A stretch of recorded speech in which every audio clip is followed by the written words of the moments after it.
Salam Patunggilan, Bapak Ibu dan Saudara Jemaat yang dikasihi Tuhan. Marilah kita bersama-sama memulai ibadah PA kita bersama-sama dengan keluarga kita masing-masing. Dan marilah ibadah PA pada kesempatan saat ini kita mulai dengan kita memuji nama Tuhan dari Kidung Jemaat nomor 15. Kita pujikan bait 1 dan bait yang kedua, berhimpun semua.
Bapak, Ibu, dan Saudara Jemaat yang dikasihi Tuhan, marilah saat ini kita bersama-sama bersatu hati, kita masuk di dalam doa. Mari bersama kita berdoa. Bapa kami yang di surga, terima kasih Tuhan, di tengah segala kesibukan dan aktivitas kami masing-masing, pada kesempatan saat ini kami bisa meluangkan waktu kami untuk bersama-sama mendekatkan diri kami kepada Tuhan, untuk bersama-sama memuji dan memuliakan nama Tuhan di dalam ibadah PA yang kami lakukan secara online bersama dengan keluarga kami masing-masing. Kami mohon Tuhan memberkati sepanjang jalannya ibadah PA yang kami lakukan. Juga di dalam kami bersama-sama akan membaca dan merenungkan sebagian dari kebenaran firman Tuhan ini. Kami mohon Tuhan menerangi hati dan pikiran kami, supaya kami bisa mengerti, bisa memahami apa yang menjadi maksud kebenaran firman Tuhan ini, serta kami bisa melakukan kebenaran firman Tuhan ini di dalam kehidupan kami sehari-hari. Ya Bapa, inilah doa, permohonan, serta ungkapan syukur kami, yang semuanya kami naikkan hanya di dalam nama Tuhan kami, Yesus Kristus. Amin. Mari bersama-sama kita memuji nama Tuhan, kita pujikan dari pelengkap Kidung Jemaat nomor 241, kita pujikan bait yang pertama. Tak kutaukan hari esok.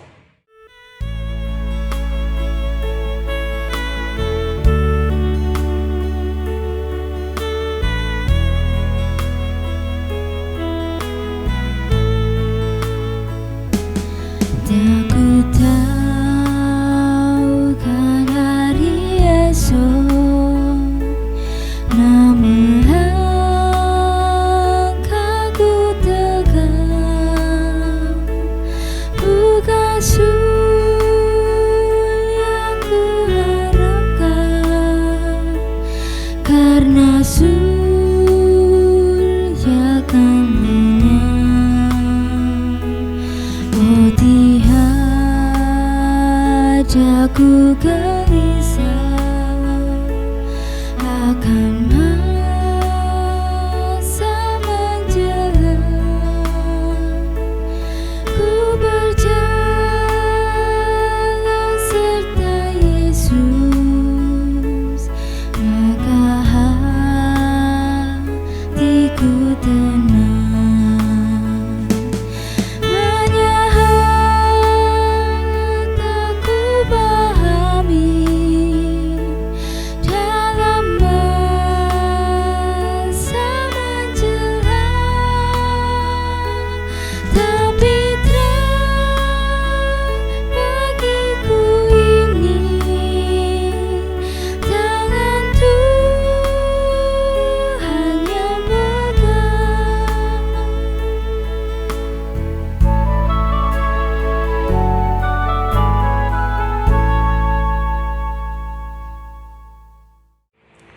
Bapak, Ibu, dan Saudara jemaat yang dikasihi Tuhan, bacaan kita pada kesempatan saat ini yang akan bersama-sama kita baca dan kita renungkan, diambil dari Kisah Para Rasul, pasal 7, kita baca ayat 17 sampai dengan ayat 29.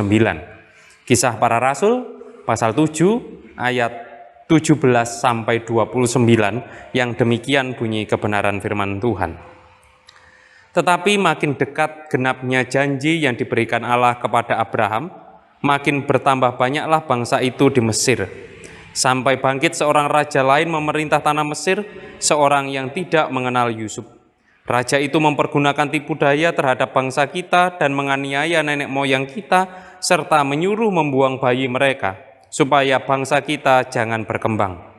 Pada waktu itulah Musa lahir, dan ia elok di mata Allah. 3 bulan lamanya ia diasuh di rumah ayahnya, lalu ia dibuang. Tetapi putri Fir'aun memungutnya dan menyuruh mengasuhnya seperti anaknya sendiri. Dan Musa dididik dalam segala hikmat orang Mesir, dan ia berkuasa dalam perkataan dan perbuatannya.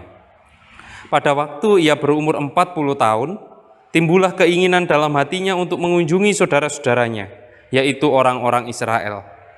Ketika itu ia melihat seorang dianiaya oleh seorang Mesir, lalu ia menolong dan membela orang itu dengan membunuh orang Mesir itu. Pada sangkanya saudara-saudaranya akan mengerti bahwa Allah memakai dia untuk menyelamatkan mereka, tetapi mereka tidak mengerti. Pada keesokan harinya ia muncul pula ketika 2 orang Israel sedang berkelahi.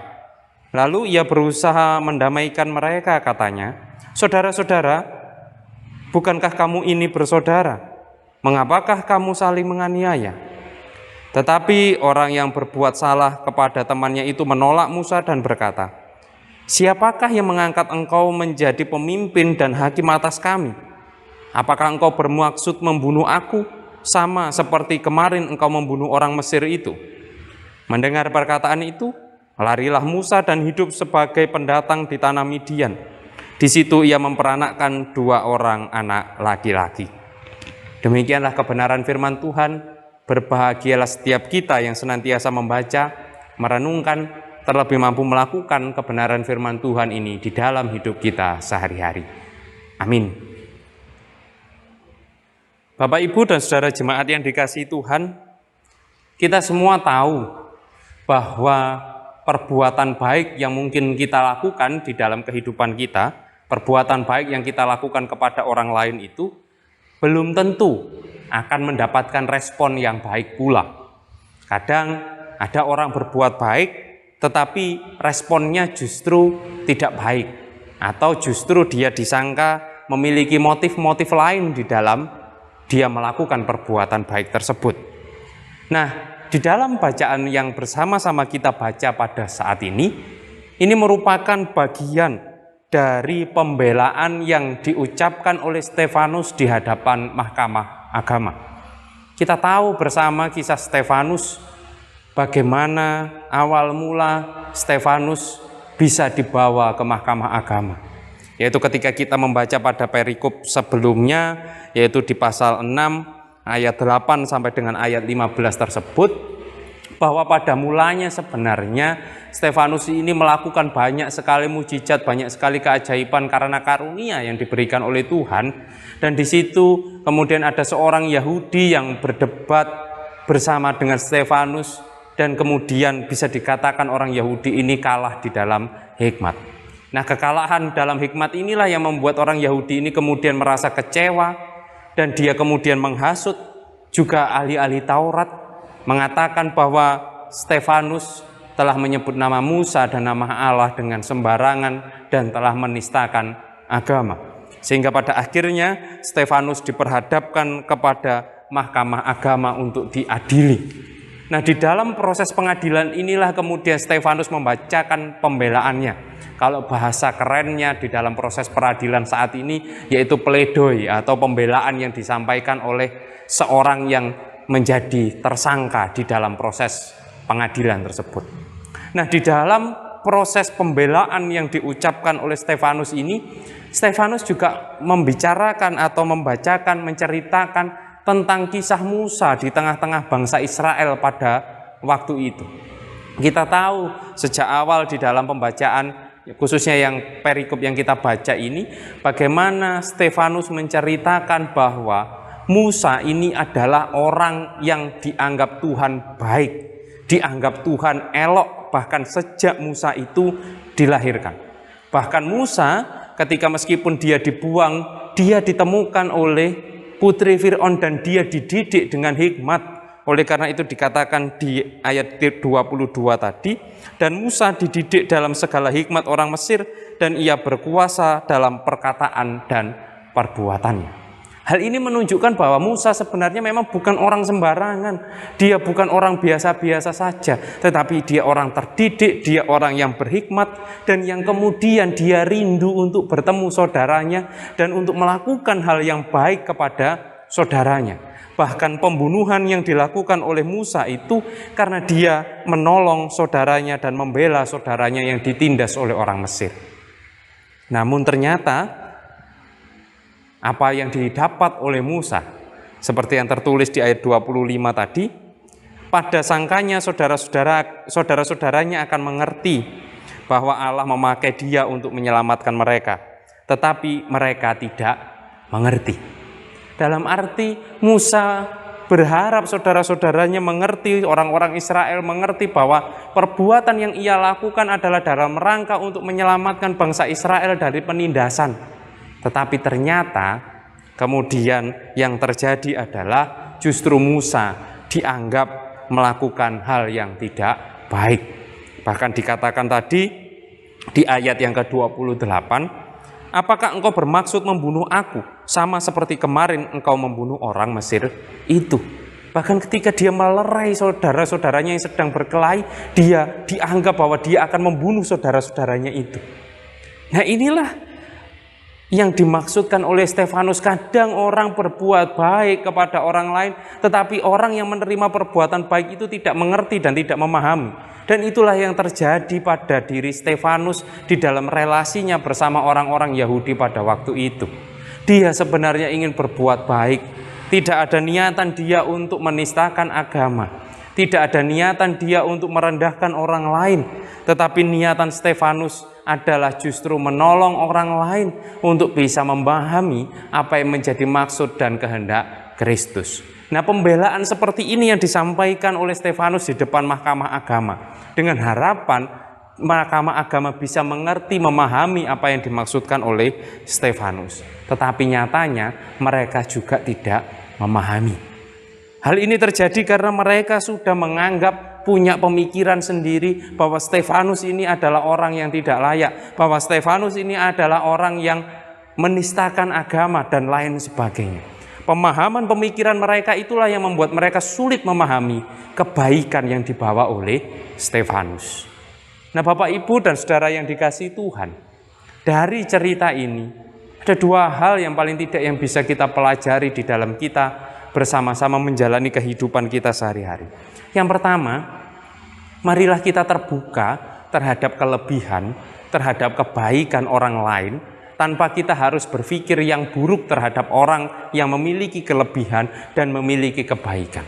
Mari kita hargai itu, sehingga kita tidak berpikir bahwa kebaikan orang lain ini mungkin punya maksud yang lain. Kebaikan orang lain ini mungkin karena dia pengen ini dan pengen itu. Tetapi mari kita pahami semuanya sebagai sebuah hal-hal yang baik yang bisa kita rasakan bersama. Hilangkan pemahaman-pemahaman, kecurigaan-kecurigaan terhadap orang-orang yang mungkin melakukan kebaikan di dalam kehidupan.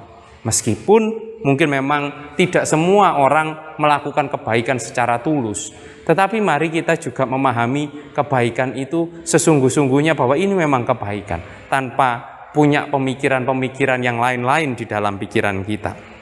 Dan yang kedua, kita juga harus sadar dan memahami kalau kita kemudian melakukan kebaikan, belum tentu kebaikan kita juga akan diterima dengan baik oleh orang lain. Tetapi jangan kemudian kita berhenti melakukan perbuatan baik seperti yang dilakukan oleh Musa di dalam cerita ini. Apakah kemudian Musa terus menyerah untuk menyelamatkan bangsa Israel? Tidak. bahkan sampai akhir hayatnya Musa, terus berusaha membawa bangsa Israel keluar dari tanah Mesir untuk menuju tanah perjanjian. Meskipun pada akhirnya Musa tidak masuk ke tanah perjanjian, tetapi dia terus berusaha melakukan kebaikan itu meskipun dia mendapatkan respon yang tidak baik.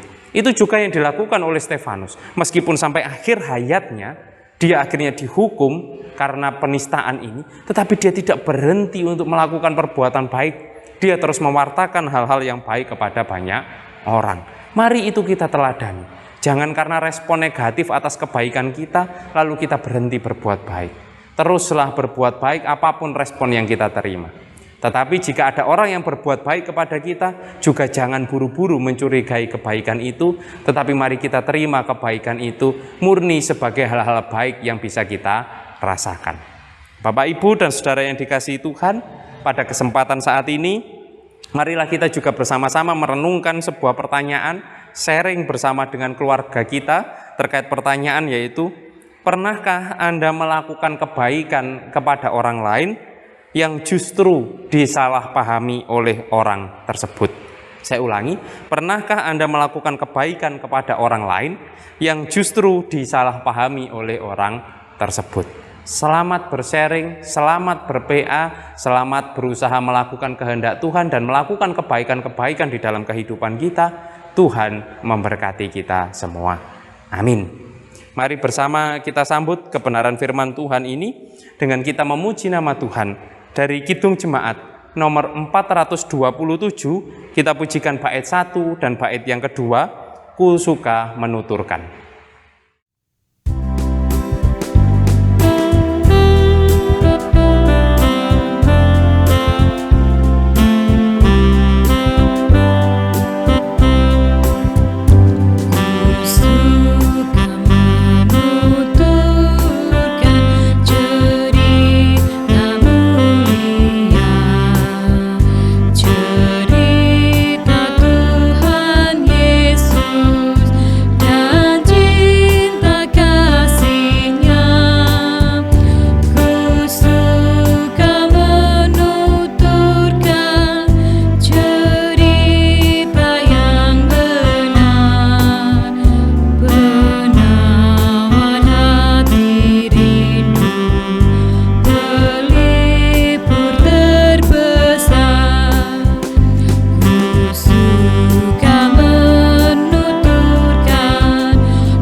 Jemaat yang dikasihi Tuhan, mari bersama-sama kita bersatu hati, kita masuk di dalam doa syafaat.